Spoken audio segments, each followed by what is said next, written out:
Welcome to the start of my first book, For All the Colors of the World, a story I've been working on for almost 11 months now. But it's been in the back of my mind for a while longer than that. It came from a dream, my best friend's dream. It's set in a medieval world weaved with castles, crisis, and conquest. It's a tale of friends with differences that conquer magic and myth. You will be finding yourself in 4 different excerpts from the book. Thank you for listening. Let's start our story. Excerpt 1 from For All the Colors of the World. Hear ye, hear ye. Dukes of Ashenfell, ye Dukemen has come for ye condolences. This day of our 18th century in the fifth month of the calendar year on the 12th day, our beloved Duchess Mary Kay Willard lives on in our hearts, our minds, and our grief. The funeral will be held on this day at the Ashenfell Castle with the Dukeman and his fellows. Go forth in this world and think of her always. She loves ye, all ye. He's almost the size of a small outhouse, going on in length and width. The box does nothing to his height. He was already a head or so over the folks. But it's protocol. On with it! A rough voice comes from the growing crowd. Oi, tell the doughboy! Another voice rings out in solidarity and a snicker. A gray-white hue cracks off the shimmer rim of his glasses. A quiet shuffle of his feet to the top of the crate makes the crowd grow weary, but the Dukeman has a temper of a village child. Clearing his throat, he addresses his subjects. My wife, as you know, oh Mary, pearls have been clutched. Died yesternight. I weep for her, and her heart will live on in our hearts. In our minds and in our grief, please, your condolences! Placing a hand over his beard, he hides from the crowd, seeming to try to pull himself together as he waits. The crowd is silent other than whispers and shuffling of wonders. Your condolences! He shouts, a voice quieting the crowd. He clears his throat again and says more calmly, now. This started the whispered voices of genuine love for the Duchess as he stepped off the box. Take me back to the castle. This is outrageous! The man and his frilly apprentice, that is far too large to be called a boy, often walk back up the hill for the castle grounds. A row of the soldiers follow them along the dirt road that quickly turns to polished stone. Excerpt 2 from For All the Colors of the World. Don't call me that. What? I say in exasperation and shock. You don't want me to call you Annie? You don't want to be reminded that this actually hurts you too? That you are hurting someone you love? Because I love you, Annie. You know that? You are a brother to me.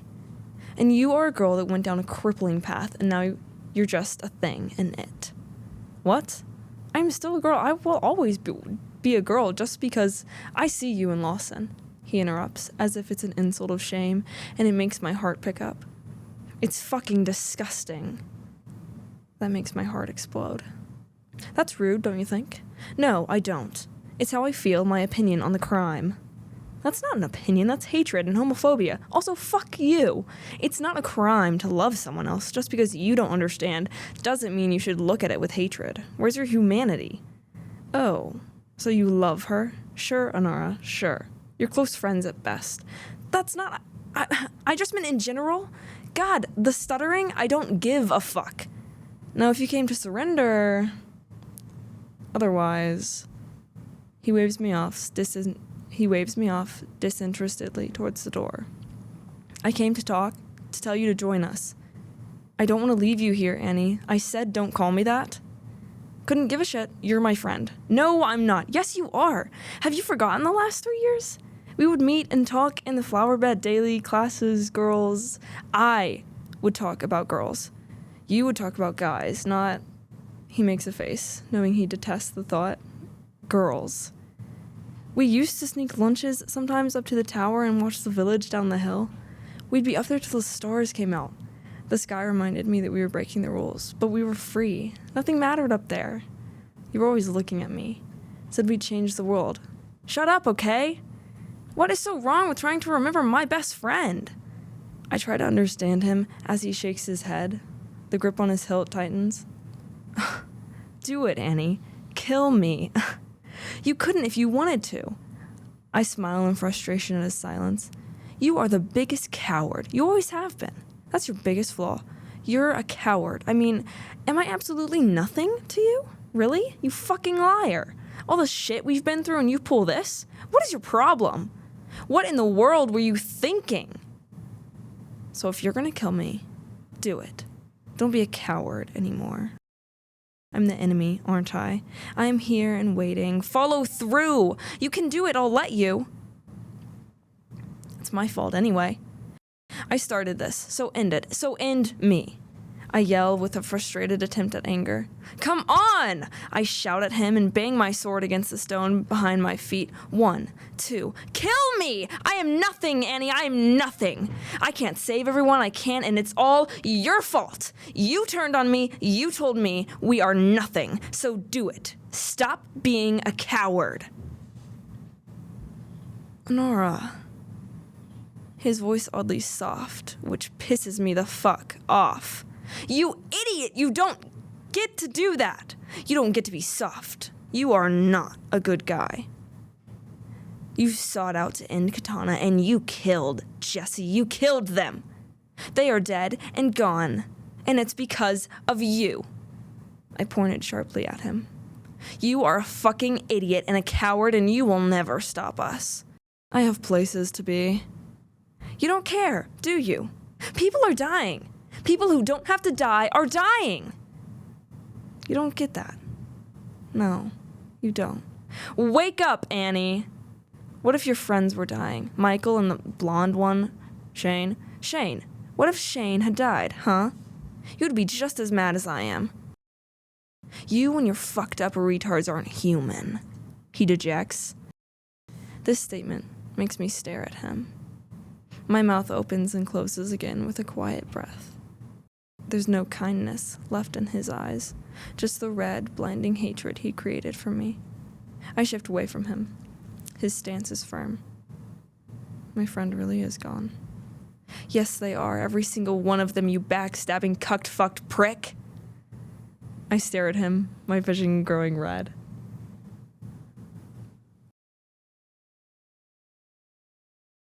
Excerpt 3 from For All the Colors of the World.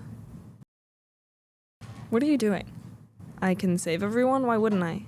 Yeah, I know that. So what is the big deal, Lawson? You've been on my ass since the start. I knew this was the outcome, okay? I just wanted to save our friends, but now it's more than that. Why wouldn't I help them? They're just as human as I am. As you are. It's not about being human. They want you, me, us dead. I don't care. I know you don't. That's the problem with you. Problem? Why do you think my problem is trying to end this shit monster? I don't care about the shit monster. Well, tough. The shit monster cares a hell of a lot about you, about me, about our friends. I want it to be done. Once and for all. Honora turns away from Lawson. I turn away from Lawson. They are not our friends. Anthony is not my friend. He's my friend, I say quietly. Lawson sighs, coming closer to me. You know he's not. Look at what he's done, Anna. With my brow furrowed, it's clear I won't change my mind. Not now. You think I can't see? I see what he's done. I've been watching him this whole time. You don't think I saw the way he started to hate me? Every time I turn to him, he's just angrier. He's mad, and I know it's not his fault. It is definitely his fault. He chose to join the guard. He chose to manipulate you. He chose to hurt you. He chose to take Katana. He knew what he was doing. He still let us cross. That was before. Before what? Before he started trying to kill us. God, Anara, you are so stupid sometimes. You can't see what is right in front of you. He's my friend. He's going to kill you. He doesn't have the nerve. You know he doesn't. Yeah, well, he's changed, Anna. I'm going to see him. I move toward the door. What? No. I have to. My jaw clenches. Tony, he's not the same. Lawson is quiet with a gentle hand on my shoulder. I avoid her gaze. I'm going. I huff. Excerpt 4 from For All the Colors of the World. It's raining. Cold rain, too. It's not coming down terribly, but it's more than just a blanket of mist. Somewhere tucked away from the soldiers in the rolling hills past the castle gardens that run right out to the sea. Bare trees don't help much to keep the rain off, but it's more than nothing. Most found trees to share, others are waiting it out under shrubs of the sort. There's some whispered chatter among friends across the particularly muddy hill. It's not so much the calm before the storm as it is the time of our lives. Everyone understands the consequences but doesn't seem to notice that we'll have any. They just seem to understand that this is what we have to do. Not that any war feels right. Not really. This time, however, feels peculiar. Protecting one another, fighting for the good. Maybe we should have just stayed put. Maybe things would be different. Maybe not. Nothing much matters now. Once we put up our fight, the Duke man has who knows how many on his side to fight against us. Suppose I die. Why wouldn't I? It might solve everything. It might be me who's got the wrong voice in all this. Take that in. We are wrong. We could be doing this for nothing, for no one, for just the spite of a guy that likes to be better than us, and is. Is he? We're something, though. My voice did something to shake off on these people. It made a community a safe place. We are not fighting to just show we are stronger. We are fighting for the good of the people and everything that comes with them, their flaws, and for Katana's honor, and for all of the colors in the world. There's a slosh of mud a ways away. Looking up at the sounds of footsteps, Lawson is finding her way through the rain, arms slung over her forehead towards me. I wonder what she thinks of all this, if it's right. Her galoshes squeak as she fits next to me, under a particularly branchless tree. I feel her arm against mine. It makes me feel a little warmer against the constant tap of rain I'd forgotten about. She leans to the side, pulling her jacket that's stuck in between my hip and hers. I try to move a bit too, leaning away from her for a moment. Now that she's settled by me, I go for people watching, wanting to shut my brain off. Over to the left, there's Katana and Bo. I see her leaning against him. The scar on her arm is not visible, but I try not to think about it. It was cleanly wrapped when we last stopped. I tell myself she's going to be okay. It also reminds me of the hurt that's still ahead. Bo's been great to her. Quietly, but I still notice. It is my best friend, after all. Do you think that this is it? That will... Lawson stops herself, not wanting to fully believe it. Not just yet. I take a moment to think about my response. I feel her hand against mine, oddly warm. I tried to pull my hand away, but I couldn't. Like all of time stopped without a thought in my head, I watched her hand intertwine with mine. Realizing staring at our hands is probably weird, I looked over at her. Her gaze found mine quickly. There was a silent question in her eyes, the way her brow went upwards slightly. Her eyes widened just enough to show apprehension. I feel a grin pulling at my lips. All the answers she needed. I glance at her smile in return and we reset to quiet people watching. Neither of us are actually thinking about what was in front of us. I lean in more, still feeling tense, but she squeezes my hand.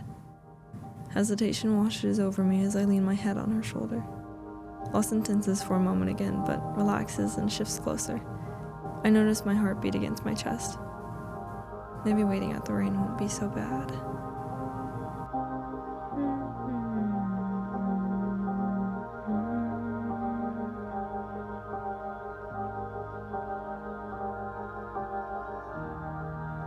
That was just a tidbit of For All the Colors of the World. Next week we will start on Chapter 1. Thank you again to all my listeners. This was Emma Reinhardt's For All the Colors of the World.